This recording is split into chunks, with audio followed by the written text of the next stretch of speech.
गति से देश के अंदर आर्टिफिशियल इंटेलिजेंस की ऊपर चर्चा चल रही है, उसका हमारा सोच कैसा हो, इसके बारे में बातचीत करने के लिए आदरणीय पंड्या जी ने मुझे कहा है। तो कुछ समय में 5-1 मिनट में अपनी बात में पूरी करूँगा। सबसे पहला मुद्दा, और जो मैं देख रहा हूँ युवा वर्ग मौजूद है, मैं समझता हूँ कि आर्टिफिशियल इंटेलिजेंस जब हम बोलते हैं तो कुछ हमारे दिमाग में ऐसा एक शब्द आता है कि ये कुछ टेक्नोलॉजी का बहुत ही क्लिष्ट कोई स्वरूप होगा। लेकिन एक सिंपल भाषा में अगर कहा जाए कि आर्टिफिशियल इंटेलिजेंस क्या है और कैसे निकल के आता है, तो वो आप लोगों ने पढ़ाई होगा, स्कूल में ही पढ़ा दिया जाता है, जो विज्ञान लोग लेते हैं उसमें, कि जो इनपुट है वही आउटपुट है, जो आपने अंदर रखा है वही बाहर निकल करके आएगा। तो जो कंप्यूटर के अंदर डाला गया है वही कंप्यूटर से बाहर निकल के आएगा। तो आर्टिफिशियल इंटेलिजेंस भी वही है जो 50, 60, 70, 100, 500 वेबसाइट्स के जो अलग अलग डेटाबेस हैं, उन डेटाबेस में जो डेटा डाला गया है वही आर्टिफिशियल इंटेलिजेंस में निकल करके आएगा। तो इसका कई बार हमको जो प्रैक्टिकल स्वरूप है वो समझ में नहीं आता, क्योंकि हमें ये पता नहीं चल पाता कि ये डेटा कौन सा है, किस डेटा की बात हो रही है। तो अगर अभी आप संस्कृति के ऊपर कुछ डालेंगे कि संस्कृति का स्वरूप कैसा हो, संस्कृति का ओरिजिन कैसा है, तो जो डेटा आपका निकल करके आएगा वो डेटा नहीं है जिसकी हम कल्पना कर रहे हैं। वो हमें और हमारे विद्यार्थियों को और या हमारे परिवारजनों को जो आर्टिफिशियल इंटेलिजेंस के आधार पर वेब में सोच और शोध करने का प्रयास कर रहे हैं, तो उनको परिणाम बिल्कुल फ़र्क मिलेगा। क्योंकि कारण वो है जो डाला नहीं गया। जो डाला नहीं गया वो है जिसको हम लोगों ने डिजिटलाइज नहीं किया, और जो डिजिटलाइज नहीं किया वो तमाम भारतीय ज्ञान के वो तमाम स्रोत हैं जिनके डिजिटलाइजेशन के लिए आदरणीय प्रधानमंत्री जी ने ज्ञान भारतम प्रोजेक्ट लॉन्च किया। ज्ञान भारतम प्रोजेक्ट हमारा ऐसा पहला संस्थागत प्रयास है जिसके अंतर्गत जो हमारे पांडुलिपि हैं, जो हमारे मैन्युस्क्रिप्ट्स हैं, उनके डिजिटलाइजेशन का काम हम लोगों ने हाथ में लिया है, और ये महत्वपूर्ण कार्य है। नालंदा विश्वविद्यालय में हम लोगों ने पिछले कुछ वर्षों में लगातार ऐसा प्रयास किया है कि एक बड़ा डेटाबेस खड़ा किया जा सके। अभी जब नालंदा विश्वविद्यालय का पुनरुत्थान और उसके पुनर्जागरण का काम हो रहा है, पार्लियामेंट के इस सत्र में एक नया अमेंडमेंट बिल भी आ रहा है, और उसमें जैसा प्रधानमंत्री जी ने अभी वेस्ट बंगाल के बात में कहा सार्वजनिक सभा में, नालंदा विश्वविद्यालय में जो तमाम पांडुलिपियाँ जो जब 12वीं शताब्दी में जला, तब जलने के बाद कई देश के जो बाकी लोग, जो बाकी विद्यार्थी थे, क्योंकि तब 10,000 विद्यार्थी कई देशों से वहाँ पर थे, 2,000 से ज़्यादा प्राध्यापक थे। तो जब ये घटना हुई उसके बाद सब लोग पांडुलिपियाँ जो लेके भाग सकते थे भागे, जहाँ जहाँ गए कई जगह पर वो पांडुलिपियाँ अभी सुरक्षित हैं।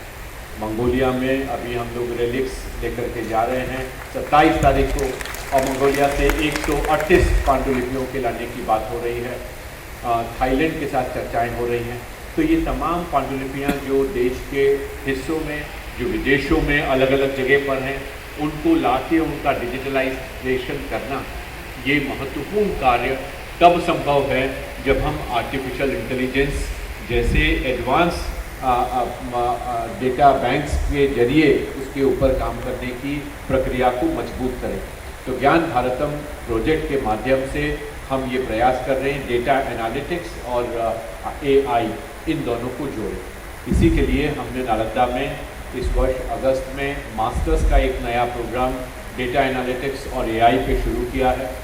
मैं समझता हूँ कि जो लोग अर्थशास्त्र से जुड़े हैं, मैं खुद अर्थशास्त्र का विद्यार्थी हूँ, हम लोग खुद अर्थशास्त्र में देख रहे हैं कि ये सारा आर्टिफिशियल इंटेलिजेंस का जो खेल है वो सारा एक अर्थव्यवस्था के निर्माण के पास आकर के रुक गया।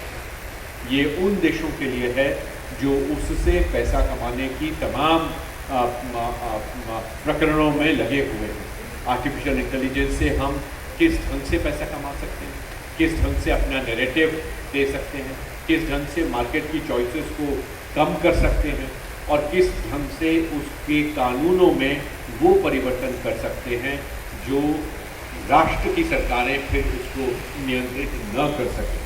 तो जो पिछले कुछ वर्षों से चर्चा विदेश में और विदेश के तमाम जो नीतिगत सर्कल्स हैं जहां ये चर्चाएं होती हैं, बियॉन्ड नेशंस करके एक बहस चल रही है। तो ऐसे उपक्रम जैसे फेसबुक है, इंस्टाग्राम है, कौन डेटा डालता है, किस संस्कृति का डेटा डालता है और क्या चाहता है देश में, और कई राष्ट्रों में हमने देखा सत्ताओं का परिवर्तन हुआ। तो किन देशों में सांस्कृतिक परिवर्तन किए जाए। भारत में सत्ता परिवर्तन, डेमोक्रेसी में तो मुश्किल है उनका परिवर्तनों को करना। कुछ चुनाव में आपने देखा उन लोगों ने प्रयास किए, फेसबुक में प्रयास हुआ, कई जगह प्रयास हुए, लेकिन अब प्रयास हो रहा है कि भारत की संस्कृति को बदला जाए, जो इतना आसान नहीं, क्योंकि वो धर्म और संस्कृति जुड़े हुए हैं, समाज जुड़ा हुआ है। लेकिन धीरे धीरे कई जगह से ऐसे प्रयास, कई शहरों में ऐसे प्रयास, मुख्यतः जो हमारे महानगर हैं वहाँ इनको देखने के मिल रहे हैं। तो जब तक हम सही डेटा डालेंगे नहीं, हमें सही रिज़ल्ट मिलेंगे नहीं, और सही रिज़ल्ट मिलेंगे नहीं तो जो विद्यार्थी उनको पढ़ कर के अपने आंसर शीट लिख रहे हैं उसके ऊपर एक तमाम सवालिया निशान भी लगते हैं और वो मिसलीड करने का भी काम करते हैं। आदरणीय पंड्या जी, अभी हमने एक नया परिवर्तन नालंदा विश्वविद्यालय में किया। अभी हमारे 219 बच्चों का 11वां बैच नालंदा विश्वविद्यालय में पास आउट करके 12 तारीख को निकला। 19 तारीख को हमने कॉन्वोकेशन किया और कॉन्वोकेशन में हमने एक इंस्ट्रक्शंस रखे कि 191 बच्चों ने, हमने एक शास्त्रार्थ करके एक नया कार्यक्रम वहाँ शुरू किया और उन सारे 196 बच्चों से कहा गया, 23 पैनल्स बनाए गए जो अभी बिना मार्क्स का था, लेकिन अगले वर्ष से हमने उसमें मार्क्स कर दिया है कि जो भी अपना MA का डिसर्टेशन लिखेगा वो उसको विश्वविद्यालय में सार्वजनिक रूप से प्रस्तुत करेगा, उसकी चर्चा होगी और उस पर शास्त्रार्थ भी होगा। और ये हम लोगों ने किया, करीब करीब 18 घंटे हमारा ये शास्त्रार्थ चला।